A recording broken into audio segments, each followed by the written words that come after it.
Yeah, it's John G. Sutton here. Tales from the jail. We'll talk today about the way that prisoners were used to prepare staff meals, believe it or not.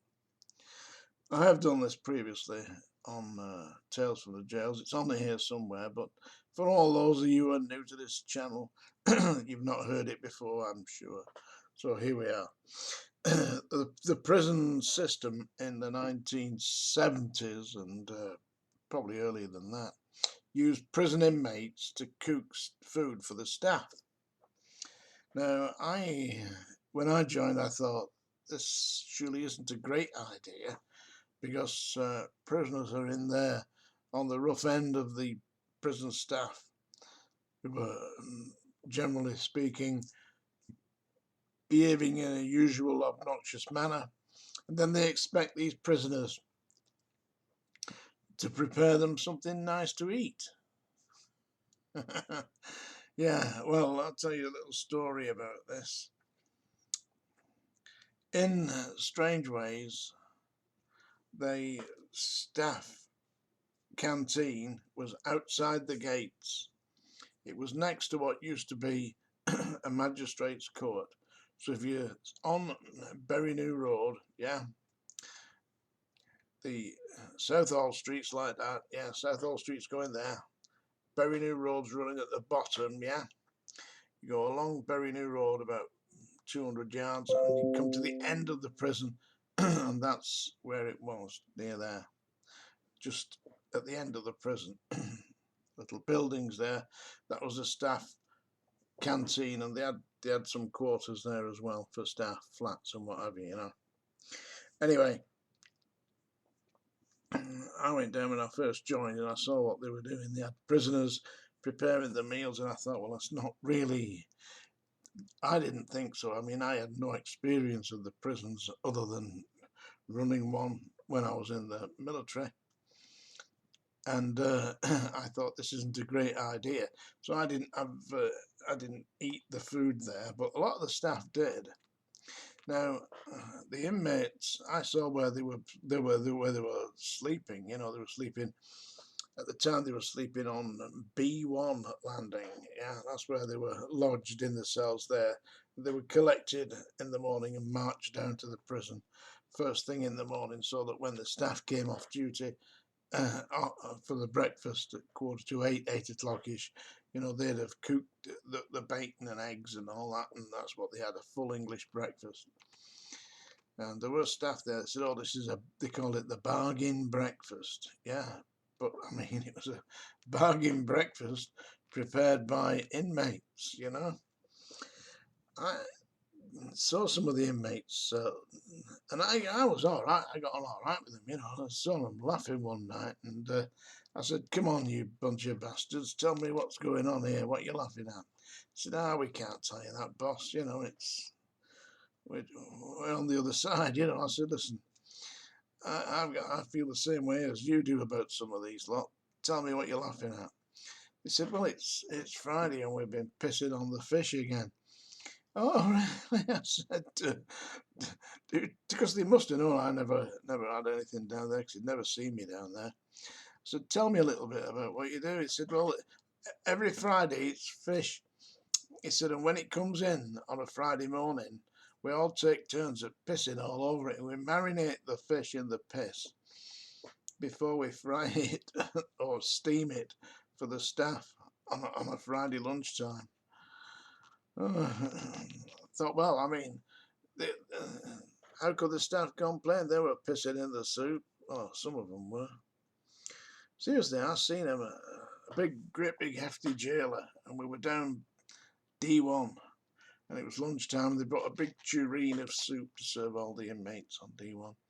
And he lifted it off the hot plate, put it onto the floor, zipped it down, and whipped out his tattle and started urinating into the soup. I said, "What's all this about?"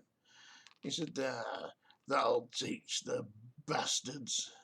I said, "What's it gonna teach them, man?" I said, "They ain't even know you've done this. Only person who knows you've done this is me and you. I said, except the senior officer who was just approaching now. So I said to him, have you seen what this guy's doing here? He said to me, you get about your duties. So this was obviously common practice, you know. Strange things some of the staff did. There was one of the staff there, this is absolute God's honest truth. He was gambling, you know, put his money on the horses, and he eventually lost a load of money. And he daren't tell his wife that he'd lost all this money. Daren't tell her. So when it came time for his annual leave, and he had to take his annual leave, he couldn't tell his wife that he ain't got no money for the annual leave. So go on, think about it. What would you do? I'll tell you what he did. He got himself into his uniform every morning. Instead of reporting into the prison, he went down to the staff, the officers' mess, where they were doing all the inmates were cooking the breakfast and all that. And he spent 2 weeks in the officers' mess, just watching television and reading books and comics or whatever. So that's where he spent his holidays, yeah, because he gambled all his money away. A lot of the staff did gamble, and a lot of the staff drank. There were quite a few of the staff who were done for being drunk in charge of a vehicle. There was one member of staff, I won't mention his name, and he was an all right bloke, you know. I thought he was okay, but he was an alcoholic, obviously an alcoholic, because he went into the club as soon as you'd finish your shift at night, you know, because sometimes you work till like 8:30, 9 o'clock. But as soon as he'd finished that, he went straight in the club and started drinking, and he didn't come out until closing time, you know, 11, half 11, whatever it was. And he had, by that time, I don't know, as much as a man could take, yeah. And they'd get in his car and drive home. He lived near Prestwich, which was about 2 or 3 miles up the road. But the police knew that he was in there getting pissed, because they used to come in and have a drink as well. And they were waiting for him when he went out, and he got done. He got prosecuted for that. Didn't stop him. He was back in the club a couple of weeks later, a couple of months later, necking it into his car, pulled over by the police. He ended up getting in prison. That was the end of his career. So how clever is that? I mean, I used to go in the club. I'm no saint, and I used to have a pint of Boddington's bitter, and I didn't overdo it. And then I never drove anyway. I always walked, because I lived when I went into the club, I lived at Cheetham Hill off Queen's Road. You can look it up. Holborn Drive. I think I lived at number 4, Holborn Drive. Well, I lived there. There's a guy opposite. Seriously, a great big jailer. He worked at Strangeways, but he was enormous, great big Irishman, you know. And one night I heard all this banging and clashing, blue lights flashing. I said to my wife, "What's going on?" She said, "Have a look out the window. We're in the bedroom. You know, it'd be about 11:30 at night." Looked out the bedroom. All these police cars in the street, you know. Bang, clatter, smash, bang. This guy over the road had gone absolutely berserk, flattened his wife, beat her up. Somebody'd called the police. They came to arrest him. They dragged him out. Great big fella, size of 2 blokes, you know. Massive great hands. Handcuffed him like that. Yeah, to the front. Yeah, they should have handcuffed him to the back, but they didn't. They handcuffed him to the front. Dragged him out of the house, yeah. He got the handcuffs like that, went, broke the handcuffs off. He was a big fella. Eventually they got him in the back of the van, and I was told that he was taken on remand to Risley, and he never saw him after that. So there's some strange stuff. But if you ever get a chance to go into a prison canteen, don't eat the fish. Anyway, here we go. It's now time. Yes, folks, you've asked for it. I know. Ding dong, it's the song dinger. Yeah, and I'm going to give you a song here that's very appropriate, because I believe that we really are on the eve of destruction. So this is a song that was made famous by Barry Maguire. It's now going to be destroyed by me. Yeah, this is the eve of destruction. Are you sitting comfortably? Well, we'll soon put an end to that. The Eastern world, it is exploding, violence flaring, bullets loading. You're old enough to kill, but not for voting. You don't believe in war, but what's that gun you're toting? And even the Jordan River has bodies floating. But you tell me over and over and over again, my friend, you don't believe we're on the eve of destruction. Don't you understand what I'm trying to say?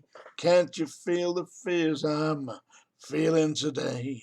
If the button is pushed, there's no running away. There'll be no one to save with the world in its grave. Take a look around you, boy. It's bound to scare you, boy. You tell me over and over and over again, my friend, you don't believe we're on the eve of destruction. Yeah, my blood's so mad, feels like coagulating.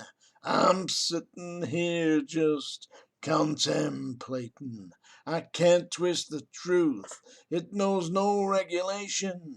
Handful of senators don't pass legislation, and marches alone can't bring integration.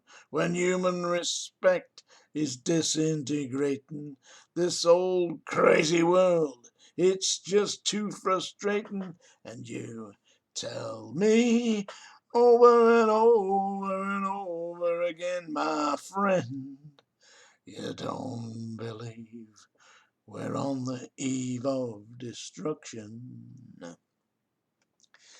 Well, think of all the hate there is in Red China. Then take a look around to Selma, Alabama. You may leave here for 4 days in space, but when you return, it's the same old place. The pounding of the drums, the pride and disgrace. You can bury your dead, but don't leave a trace. Hate your next door neighbor, but don't forget to say grace. And tell me over and over and over again, my friend, you don't believe we're on the eve of destruction. No, no, no, you don't believe we're on the eve of destruction. I think we're on the eve of destruction, having just destroyed that song. This is Tales from the Jails, John G. Sutton. Do like, subscribe, whatever it is you do, and we'll speak soon. I'll see you soon.